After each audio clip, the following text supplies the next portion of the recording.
नमस्कार, superfast top 10 news में आपका स्वागत है। मैं हूं आपके साथ समीक्षा दादीज। आइए बात करते हैं आज की तमाम ताजा खबरों पर। राज्यसभा सांसद स्वाति मालीवाल के साथ कथित मारपीट मामले पर केजरीवाल की चुप्पी को लेकर वित्त मंत्री निर्मला सीतारमण ने सवाल उठाए हैं। वित्त मंत्री ने कहा कि ये अविश्वसनीय है और अस्वीकार्य है कि अरविंद केजरीवाल ने अपनी पार्टी की सांसद स्वाति मालीवाल पर हमले को लेकर एक शब्द भी नहीं कहा। के लिए आए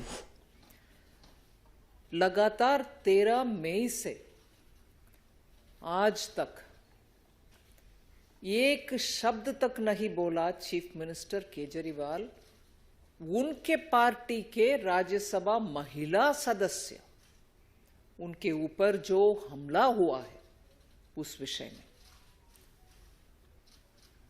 it is unbelievable and unacceptable. ये मान्यता होना ही नहीं चाहिए। उन्हीं के पार्टी के राज्यसभा सदस्य महिला जो दिल्ली महिला आयोग के चीफ थे और महिला के विषय में इतनी सारे बातें करने वाले चीफ मिनिस्टर आज तक उसके ऊपर एक भी शब्द नहीं बोला और उनके ऊपर व्यक्तिगत में आरोप लगा रहा हूं। क्यों? इससे कोई और कंपैरिजन हो नहीं सकता। इधर महिला के ऊपर उधर महिला के ऊपर नहीं भाई, कुछ और विषय इसके कंपैरिजन में नहीं जमता है। सीएम के घर में जब सीएम खुद बैठे हुए हैं उनके अपने घर में और उनके राइट हैंड माना जाता है जो वैभव कुमार विभव कुमार, वो जाकर के उनके पार्टी के एक महिला सदस्य को और राज्यसभा मेंबर को और कल परसों तक जो महिला आयोग के हेड थी वो महिला को, इसमें सिंबलिज्म भी देख लीजिए। महिला आयोग के प्रेसिडेंट आज राज्यसभा में बैठे हुए महिला सदस्य,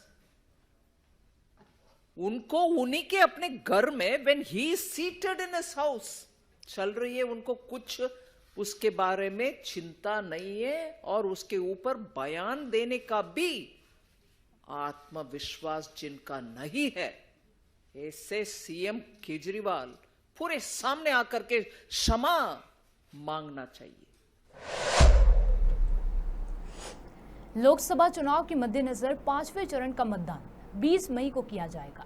इस बीच केंद्रीय गृह मंत्री अमित शाह ने भाजपा के 400 पार के नारे और संविधान बदलने को लेकर चल रही अटकलों पर कहा कि निश्चित रूप से नहीं, संविधान बदलने का बहुमत हमारे पास 10 साल से है। हमें 400 सीटें चाहिए क्योंकि देश में राजनीति में स्थिरता लाना चाहते हैं, क्योंकि देश की सीमाओं को सुरक्षित करना चाहते हैं। गौर से सुनिएगा मेरी बात। ये व्यक्ति क्या कहेंगे हमारे माननीय गृह मंत्री जी। ये किताब है जिसको मंडल कमीशन कहते हैं। इसमें गैर हिंदू समुदायों को भी आरक्षण है। पेज नंबर 49 से आगे पढ़ लें। न प्रधानमंत्री जी ने पढ़ा, न अमित शाह जी ने पढ़ा। क्या बोलते रहे? हिंदू मुस्लिम, बिना इस किताब को पढ़े हुए। अब आइए संविधान। ये है हमारा संविधान। इसको खत्म करने के कई तरीके हैं इनके पास। एक बंच ऑफ थॉट गोलवलकर ने लिखी थी। क्या इनमें से किसी ने कहा कि उस किताब को हम खारिज करते हैं, उससे हमारा कोई ताल्लुक नहीं है? ये जो किताब है ना, जिसमें पब्लिक एम्प्लॉयमेंट में रिजर्वेशन की बात, आर्टिकल 15, आर्टिकल 16, कितनी पब्लिक एम्प्लॉयमेंट दी है अमित शाह जी आपने? 2 करोड़ रोजगार प्रतिवर्ष पे आए थे आप 14 में, 20 करोड़ हो गए। आपके पास कोई ब्लूप्रिंट नहीं है, कोई ब्लूप्रिंट नहीं है आपके पास। नौकरियां खत्म कर दी तो आरक्षण यूं खत्म हो गया। तो अमित शाह जी, आपके तेवर से ये तो पता चलता है कि आपके हाथ में कुछ भी महफूज नहीं है। देश महफूज नहीं है, संविधान महफूज नहीं है। फिर क्यों आपके सारे उम्मीदवार, 8-10 के नाम तो मैं जानता हूं, जो कह रहे थे कि हमें ये बहुमत दो, हम खत्म कर देंगे। बड़ी बड़ी बात करते हो, पीए को ले लेंगे।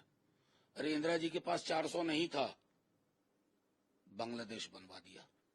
वो हिम्मत, वो जज्बा, वो हौसला होना चाहिए जो आप में अंदर हो ही नहीं सकता। प्रधानमंत्री नरेंद्र मोदी ने बाराबंकी में चुनावी रैली को संबोधित किया। इस दौरान उन्होंने विपक्ष पर जमकर निशाना साधा। साथ ही उन्होंने सीएम योगी के बुलडोजर मॉडल का भी जिक्र किया।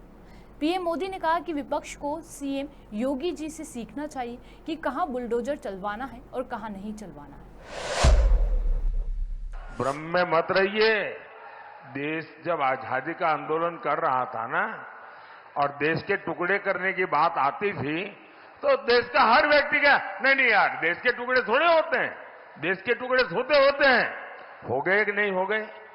इन्होंने कर दिया कि न कर दिया? ये किसी भी हद तक जा सकते हैं जी। इनका ट्रैक रिकॉर्ड ही ऐसा है। इनके लिए देश वेश कुछ नहीं है भाई। उनके लिए तो उनका परिवार और पावर, यही उनका खेल है।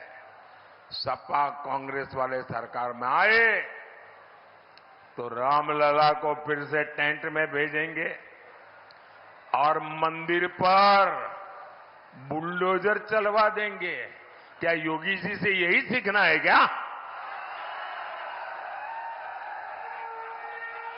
अरे जरा योगी जी से ट्यूशन लो, बुलडोजर कहां चलाना कहां नहीं चलाना।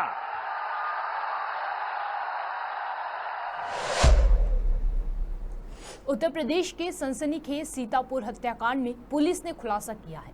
एक ही परिवार के 6 लोगों की बेरहमी से हत्या की गई।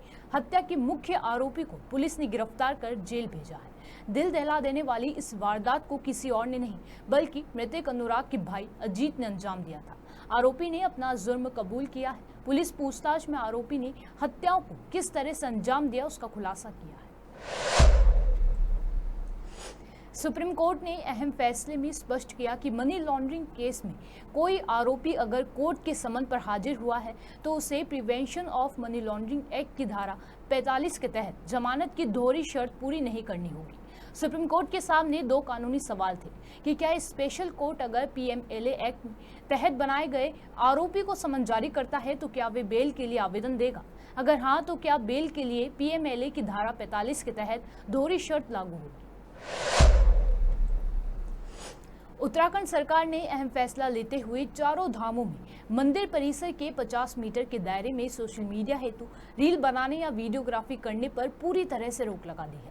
उत्तराखंड की मुख्य सचिव राधा रतूड़ी ने गुरुवार को एक आदेश जारी कर 4 धाम मंदिरों के 50 मीटर के दायरे में वीडियो और रील बनाने पर रोक लगा दी गई है।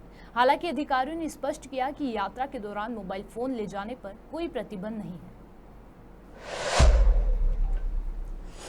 मुंबई पुलिस ने घाट कोपर इलाके में होर्डिंग लगाने के लिए जिम्मेदार विज्ञापन agency ego media private limited के निदेशक भावेश भीड़े को गिरफ्तार कर लिया है। तेज आंधी से पेट्रोल पंप पर आ गिरे अवैध होर्डिंग के मलबे से एयर ट्रैफिक कंट्रोल के एक सेवानिवृत्त महाप्रबंधक और उनकी पत्नी के शव मिले हैं। इस तरह से हादसे में मरने वालों की कुल संख्या 16 हो गई है, जबकि 75 से ज्यादा लोग घायल हुए हैं। गाजा के सबसे बड़े शरणार्थी क्षेत्र जबालिया में इजरायली सेना और फिलिस्तीनी लड़ाकों के बीच भीषण लड़ाई जारी है। इजरायली सेना टैंकों और बख्तरबंद वाहनों से लड़ाकों व आबादी वाले क्षेत्रों पर हमले कर रही है और लड़ाके एंटी टैंक रॉकेट और मोर्टार से जवाब दे रहे हैं। जबालिया में गलतफहमी के चलते हुए इजरायली टैंक की गोलाबारी में इजराइल के ही 5 सैनिक मारे गए हैं और 7 घायल हुए हैं। बिहार की राजधानी पटना के दीघा क्षेत्र में स्थित एक प्राइवेट स्कूल में गुरुवार से लापता स्कूली छात्र का शव नाले में मिला है। इसके बाद से ही इलाके में हंगामा हो रहा है।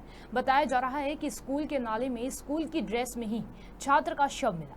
लोगों की भारी भीड़ मौके पर जुट गई और सामने से पुलिस भी पहुंच गई। लोग आक्रोशित हैं और सड़क जाम कर लोग आगजनी कर रहे हैं। वहीं हम आपको बता दें, बच्चा कल से लापता था और उसकी लगातार खोजबीन हो रही थी।